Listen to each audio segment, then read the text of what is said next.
And after a weekend of tough talks between the United States and Canada over tariffs, it now looks like a potential trade war has been put on pause. Good evening, I'm Scott Levin. And I'm Mary Alice Demler. This comes after conversations between President Trump and Prime Minister Justin Trudeau earlier today. And 2 on your side's Nate Benson has the latest on this developing story. Nate? Yeah, Scott, Mary Alice, the cross-border tariff battle between Canada and the United States has been put on hold, at least for the next 30 days. Over the weekend and late into Monday afternoon, the threat of 25% tariffs being imposed on Canada by the U.S. and a 25% retaliatory tariff by our great neighbors to the north imposed against the U.S. were very real.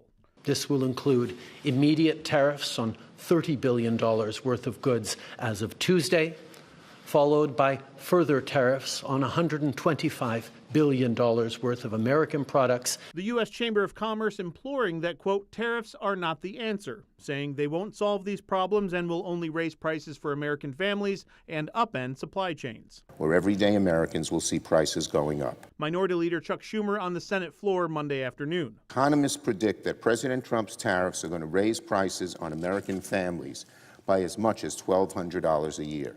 But just before supper time Monday night, a post formerly known as a tweet by Canadian Prime Minister Justin Trudeau. I just had a good call with President Trump. Canada is implementing our $1.3 billion border plan. The Prime Minister went on to say that 10,000 frontline personnel are or will be working on protecting the Canadian border.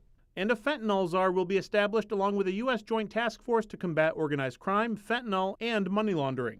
As such, the proposed tariffs from both sides are paused for the next 30 days. It's in Canada's best interest to cooperate and to help us stop the fentanyl from coming into this country. Congressman Nick Langworthy applauded President Trump for forcing Canada to address some of the concerns his administration had regarding the flow of fentanyl and border security. You know, negotiations are the key to dialing this back. President Trump is a very shrewd negotiator. Securing our mutual border should be something of the utmost importance, and it starts with them and their immigration policies.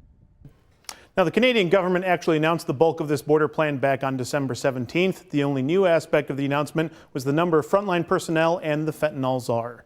On your side, Nate Benson, Channel 2 News.